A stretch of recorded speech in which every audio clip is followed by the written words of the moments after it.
Life had its own way of being unremarkable for me. My name's Rita, and at 29, you'd find me tucked away in the local library.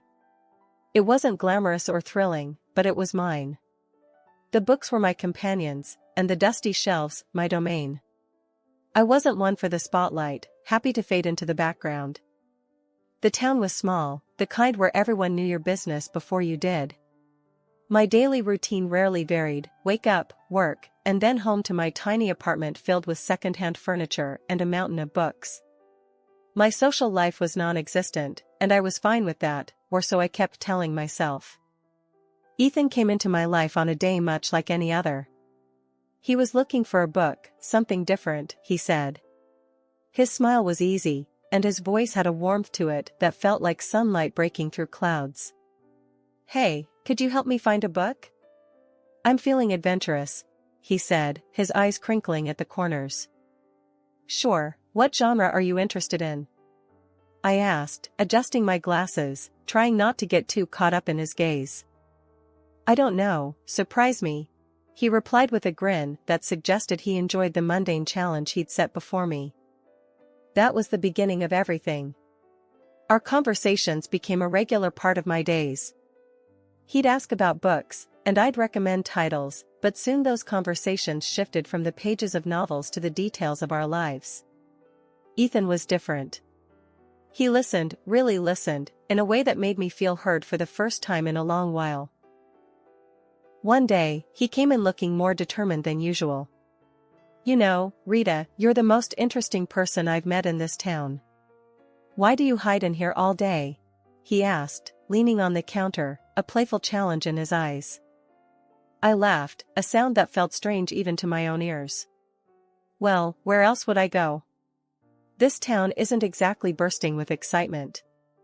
Ethan's response was quick. "Maybe you just need someone to explore it with. How about dinner tonight? My treat." I hesitated, not used to this kind of attention. "I don't know, Ethan. Come on, what's the worst that could happen? You spend an evening out with a guy who enjoys your book recommendations. Plus, I promise to make it worth your while. You can show me this hidden gem of a town," he coaxed, his confidence infectious. Against my better judgment, I found myself agreeing. "Okay, sure. But no fancy places, I don't do well with all that pomp." "Deal," Ethan said, his smile lighting up the room. "I'll pick you up at 7. Wear something comfortable." That night changed everything. Ethan showed me parts of the town I'd never seen, despite having lived here my whole life. He made me laugh, a deep, genuine laugh that I hadn't known I was capable of. He listened to my stories, my dreams, and my fears, never once making me feel small or insignificant. As we walked back to my apartment, he stopped and looked at me, a seriousness in his eyes. "Rita, I know we've only just met, but there's something about you. You're not like anyone I've ever known. You're genuine, and in a world full of fakes, that's rare." I didn't know what to say. No one had ever spoken to me like that before. "Ethan, He cut me off, gently placing a finger on my lips. "You don't have to say anything. Just know that I see you, Rita. I see the person you are, and I like what I see." Ethan had always been the sweet spot in my day, making everything seem brighter with his care and affection. He had this way of making me feel seen, calling me beautiful, kind, and smart, things I hardly believed about myself. It was his warmth that won me over, making the idea of forever seem not just possible, but desirable. When he popped the question, it felt like a dream. "Marry me, Rita. I can't imagine my life without you," he had said, his eyes shining with sincerity. I didn't hesitate. "Yes," I breathed out, feeling a mix of excitement and disbelief. But before we could get lost in the whirlwind of wedding planning, there was one crucial step we had to take: meeting his parents.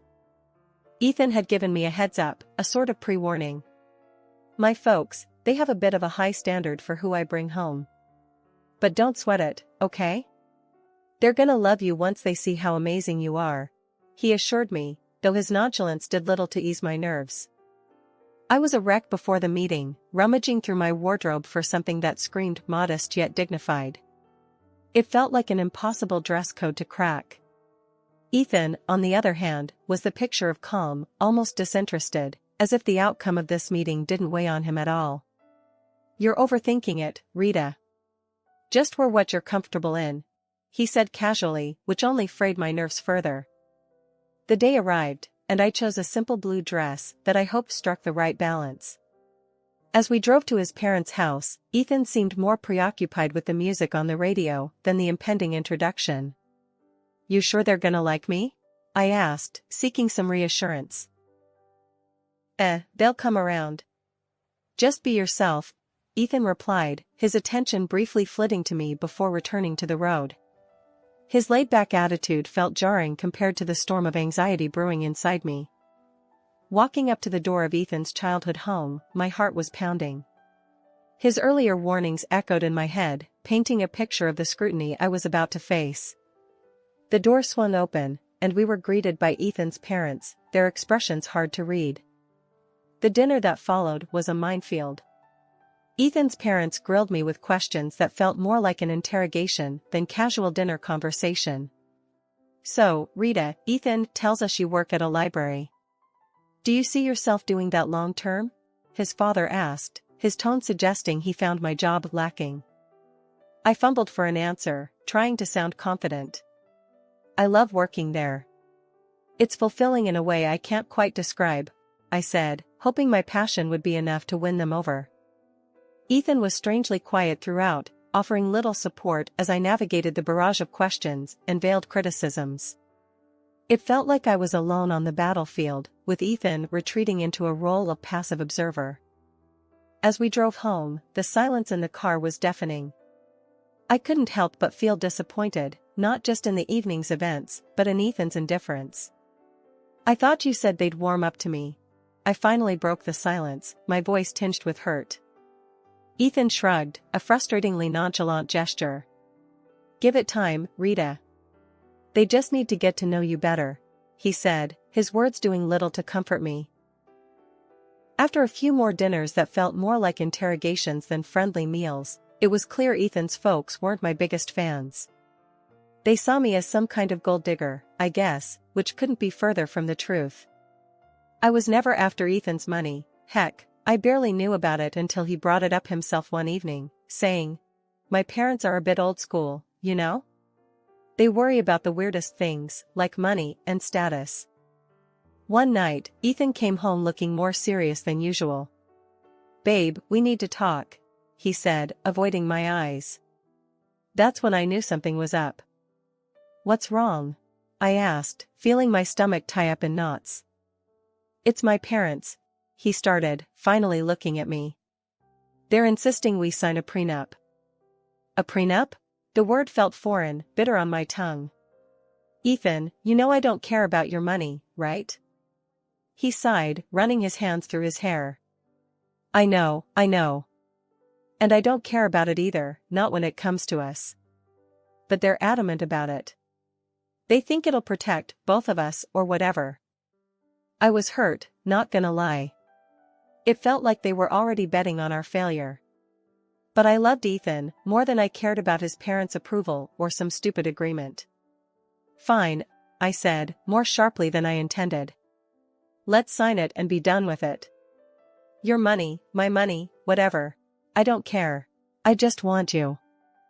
Ethan looked relieved, and a part of me hated that. "Thank you, babe. I hate this as much as you do, but it's just a piece of paper.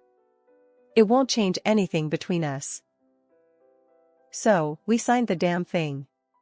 Some lawyer his parents knew drew it up, making sure neither of us could touch the other's stuff if things went south.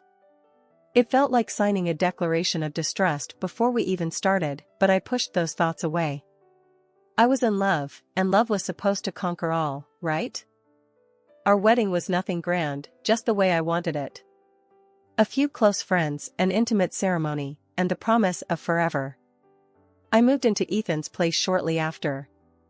It was a nice house, nothing too fancy, but it felt miles away from my old apartment.